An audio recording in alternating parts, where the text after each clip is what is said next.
that's a rough chapter because it always ends the same way, with Buffalo just kicking you in the face repeatedly. But so those two teams with a lot of questions and a lot of things up in the air. Now, I want to ask you, is it fair to say, Chris, after our discussion last week with Nate, that the Bills have far fewer questions on the coaching staff front than either of our closest division rivals do right now? Yeah, well, we are still looking for a special teams coordinator. Oh, no, they've promoted. They've promoted from within. It was just announced a few minutes ago while we were recording. Millsy, I believe is his last name. All right. So he was the assistant Yes. to the special teams coordinator? Yep. Assistant to the what is this? Assistant to the district manager? Yeah, assistant to the special teams coordinator. Yeah, and he finally got the call. Now, hopefully, unlike Dwight Schrute, he doesn't discharge a firearm in the office. But no, when you look at our situation compared to our divisional opponents, we've got superior talent at most of the most impactful positions. We've got continuity and familiarity between our new offensive coordinator, which should alleviate any sort of break-in period that some of these other teams are going to go through trying to build the offensive side of their football and their offensive philosophies. We've got a draft and a free agency strategy that's probably not impacted by these hires that we've made, correct? Yeah. Whatever our plans were going into this offseason, they haven't changed, which is something neither of those other franchises can say with any confidence. I think it's a decent place to be. And while the offensive coordinator discussion was a good one, the Bills also recently brought some clarity to some of their own final vacancies that are interesting in how I see them lining up for the Bills. The first one was quarterback coach Joe Brady. Now, you spawned one of the most horrific pieces of conversation that's ever taken place in this podcast. And that's saying something, Chris. What did I do? When you brought up the fact that you saw Joe Brady as a baby deer that needed to be nursed back to health, and Nate took us on a wild ride down. Oh, yeah, stabbing a deer. Well, hey, Joe Brady, hot commodity out of LSU, goes to Carolina where they don't have anything, and he fails to create anything offensively, and so he's been kind of demoted to quarterback coach with us. Is it really a demotion, though? Like, hey. It'll be interesting to see what kind of wrinkles he brings to our offense. If you had to take a demotion anywhere to quarterback's coach, would it be in Carolina or Buffalo? Buffalo. Yeah. In a lot of ways, you could almost see it like a lateral move, because here's my first instinct when I heard the news, is it felt like a pipeline builder. That's the type of signing that is. The concept that our offensive coordinator, Brian Daboll, who was previously viewed as a hot commodity on the coaching circuit, finally left for a gig of his own. And he's been replaced by a quarterback's coach turned offensive coordinator in Ken Dorsey, whose talents were also being sought out by multiple other teams to fill that same role. I mean, it wasn't just us. It wasn't just the Giants. There were multiple teams that were saying, look, Ken, if the Bills opt not to keep you or they hire someone else, we'd like your services. And he inevitably decided to stay here, right? But if he's successful here, I think if we've learned anything from that job, that we need to establish a consistent succession plan for that position, because that's the fallout of having elite quarterbacks. How many of the offensive coordinators that have coached Aaron Rodgers have gone on to be head coaches themselves? There's been a number of them. Nate Hackett most recently. Joe Philbin. Joe Philbin got his start because he was coaching an elite quarterback in an offense that went and won the Super Bowl, that went and contended consistently. There's a number of other coaches when you look at the elite quarterbacks. Tom Brady. He had a couple offensive coordinators over the years who went on to be head coaches. McDaniels left and came back. O'Brien. Yep. Was Charlie Weiss? Yes, Charlie Weiss. This is a thing that you as a franchise who has an elite quarterback, you got to prepare yourself for. And the best way to do that is to bring in someone, familiarize themselves with your talents, and then promote them from within, because, again, you're trying to eliminate any break-in period, because continuity is key. right? We've seen. Look at Alex Smith. Didn't look like a quality quarterback until his 7th year, 8th year in the league when he landed in Kansas City. Because every season of his career, he had a new offensive coordinator. I think he got it started in San Francisco with Harbaugh when he got there. He was doing well. And then Kaepernick took his job. Yep. So they traded him away to Andy Reid, and Andy Reid revitalized his entire career because he finally had a strong offensive mind to back him up. So in that way, though, you don't want to keep rotating through these things because you can stagnate. You can make a bad hire if you're just constantly having to hire someone from outside the building. You want someone in what is the most important facet of a team. We were just talking with Alpha about this. The concept that having an elite offense is better than having an elite defense. Yeah. 9 times out of 10. Yeah. So you want to know that you're not going to have a break-in period or any stalling of your offense. And so in that way, when Ken Dorsey inevitably does well at the wheel of this Bills offense and some team is able to say, okay, we wanted you as an offensive coordinator, but we couldn't get you. Now you're available as a head coach. We want you now because we've seen what you can do. Should we do that for a Seagram's bet? What's that? What a future Seagram's bet? What offseason does Ken Dorsey get a head coaching job? I like the idea. Because it's coming. Yeah. Playing with Allen. Why don't we do that? You want to do that? Seagram's bet. Yeah. Which offseason do you feel that he gets his head coaching job? I don't know. Let's think about it for a week, and we'll come back and we'll make the bet during next week's podcast. Got it. Okay. But so having someone with Joe Brady's acumen waiting in the wings it's a blessing. It really is. It's a boon to this coaching staff. And I just like that. I like the concept of it. He's also interesting because the concepts that he's attuned to are things that the Bills, with Allen at the helm of the offense, have been wildly successful with.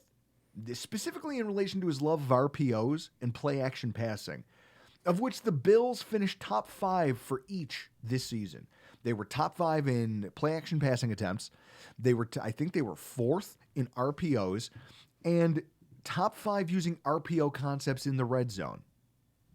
It's something that's baked into what's made this team successful. So it makes sense that you would keep a guy like Ken Dorsey and then backfill with a guy who's also familiar with those concepts as the core of his offensive philosophy. I think Greg Thompson, Cover One Buffalo podcast. I think he was kind of irritated that Davis Webb was going back to the Giants because he wanted him still in that player coach role, and then inevitably to take a assistant QB coach role so you can keep that pipeline going for the next 7 years. Well, Davis Webb is still going to be out there, and depending on how hilariously... I wish Brian Daboll and Joe Shane all the best over there in New Jersey, but it doesn't... Do things ever really go well over there? No, they haven't been good in a while. No. And they tend to make a lot of bad decisions organizationally. So it'll be interesting to see if Shane's the guy to turn it around. I think Shane was the first GM that they got outside of the building. Which is a positive step already. I mean, come on. But, so, I don't know. I just think that developing this pipeline's good. His philosophical familiarity with the things that the Bills want to do anyway is good. It's also a natural fit considering when you look at what he was, to your point in our last show. Hot name on the offensive coordinating circuit after the clinic that him and Joe Burrow put on at LSU, but was essentially just completely undone in his first stint as an NFL play caller by a really shitty situation in Carolina. Definitely did not have the talent. I don't know a lot of teams that could thrive in the environment that Matt Rule has built for himself down there in Carolina. I mean, who's their quarterbacks? Sam Darnold, who I think that they genuinely believe, they had a better sense of confidence than they had any right to in Sam Darnold's ability to, find himself down there. They bet $21 million and an entire lost season on Sam Darnold being the guy. PJ Walker played quarterback. Cam Newton played quarterback.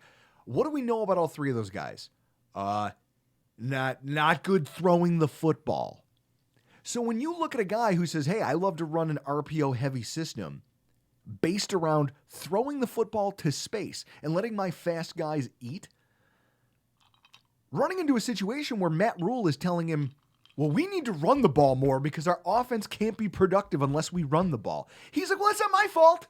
I'm not the one who decided to do this with the roster. You don't get to blame me for that. You could see how that divorce kind of came about organically, right? Absolutely.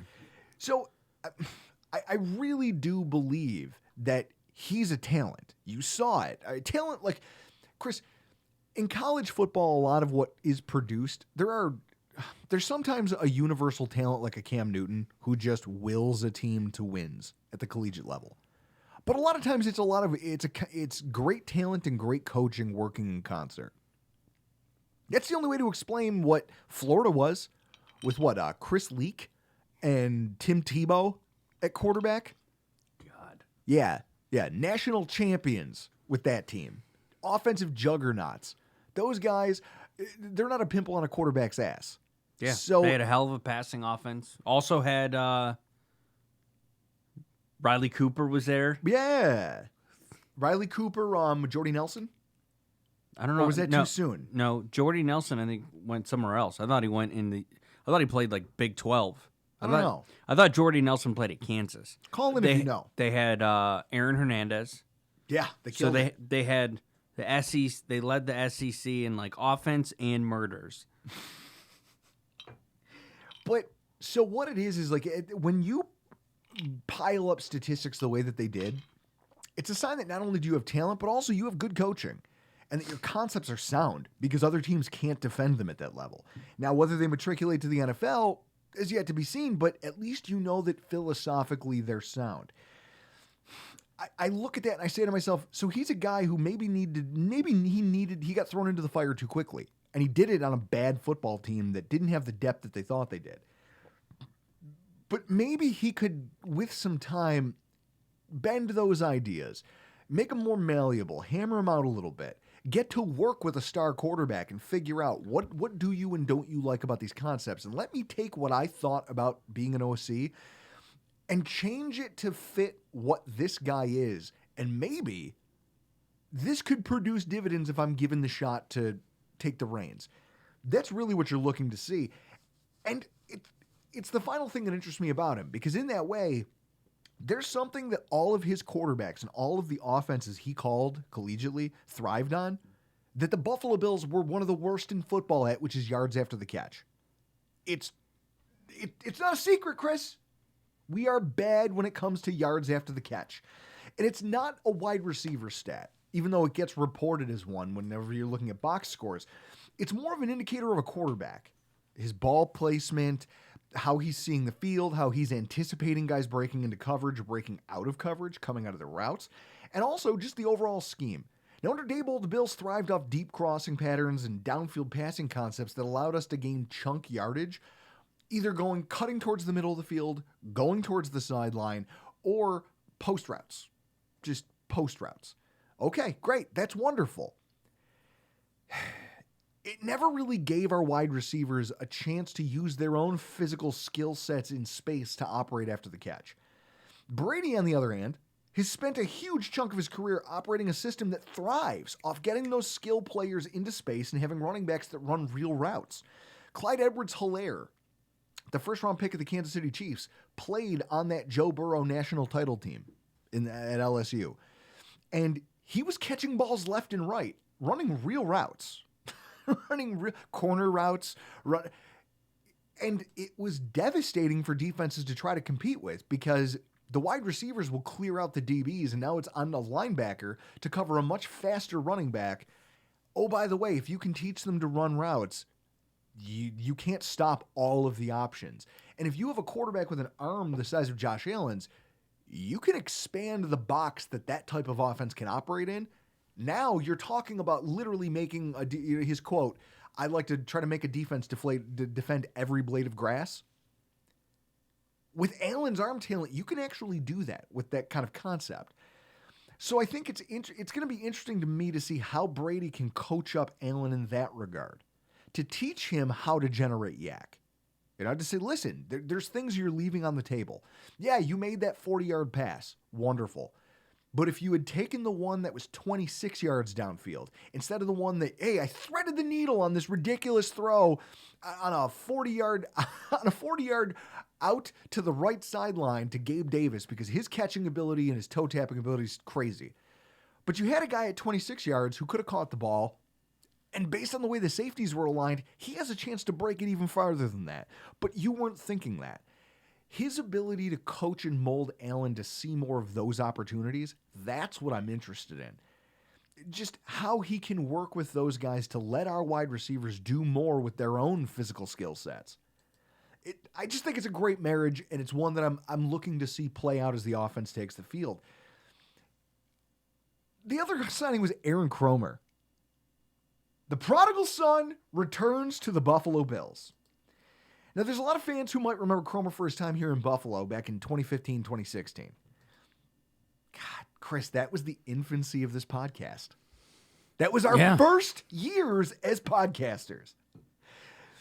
He was the offensive line coach whose arrival, alongside acquisitions of LaShawn McCoy and Richie Incognito, vaulted the Bills into the upper echelon of the NFL in terms of rushing and run blocking.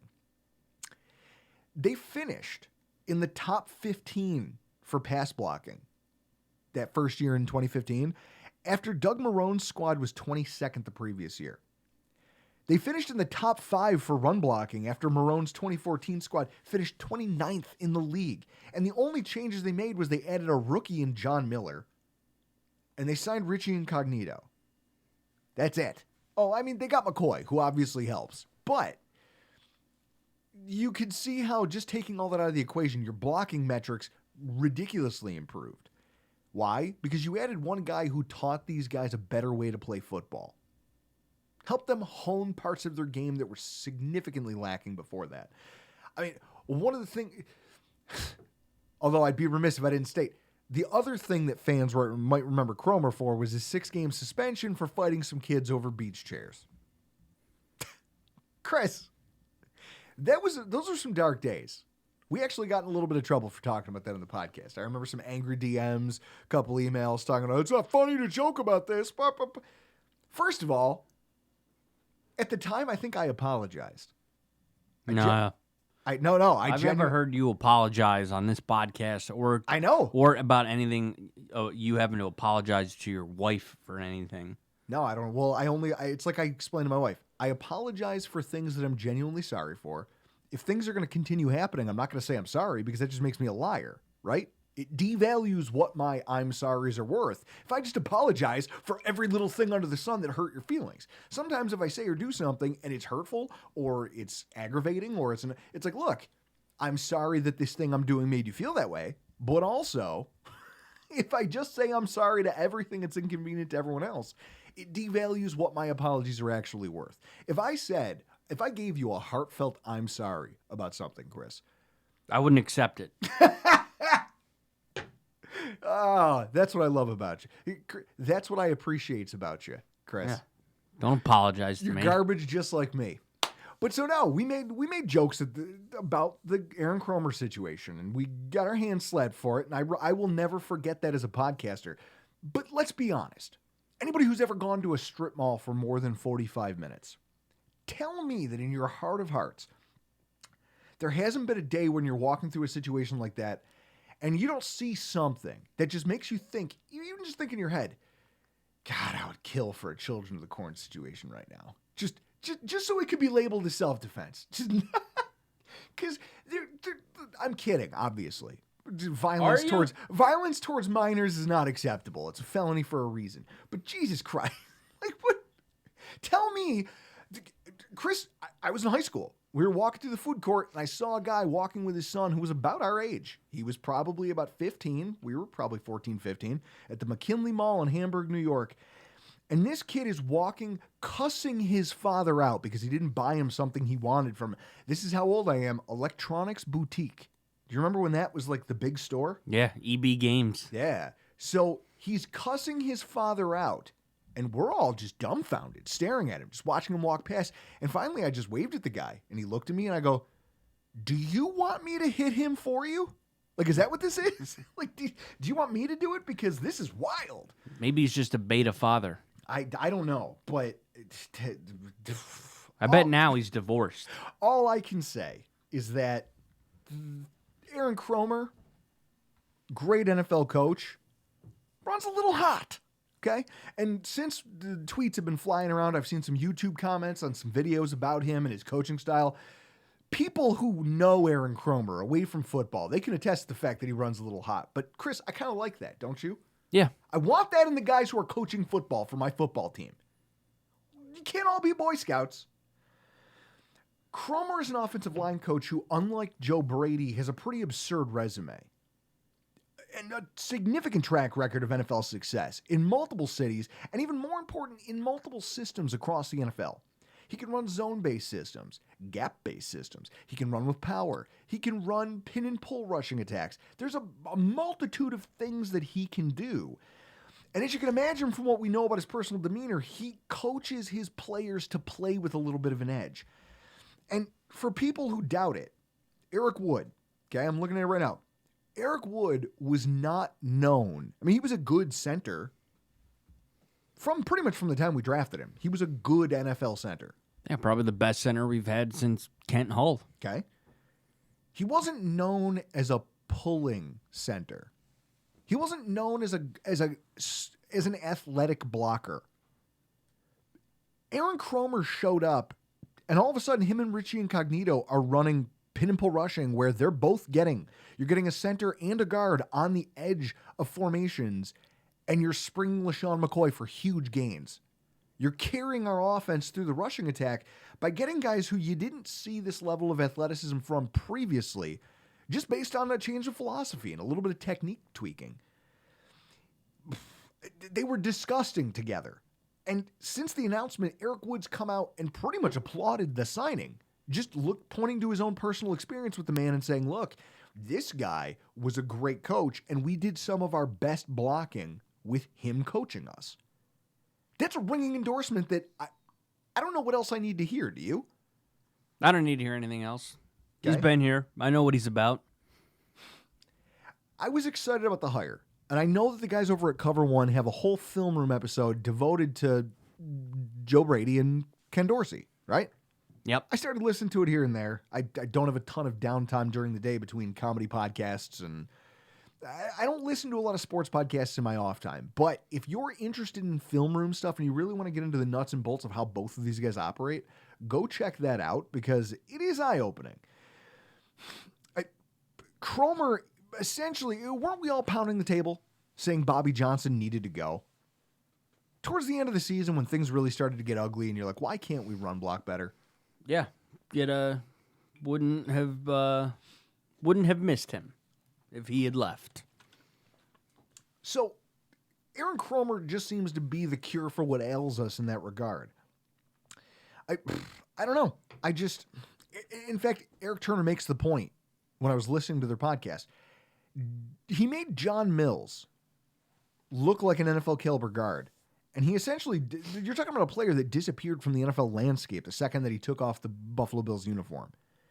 So I can only imagine what he and his mindset and his coaching acumen in terms of teaching technique and his physical brand of offensive line play, that still involves aggression, even when plays are finesse-based, when you're talking about zone blocking, rather than just downhill smash-mouth concepts. What he could do with an offensive line that has the athletes that ours does.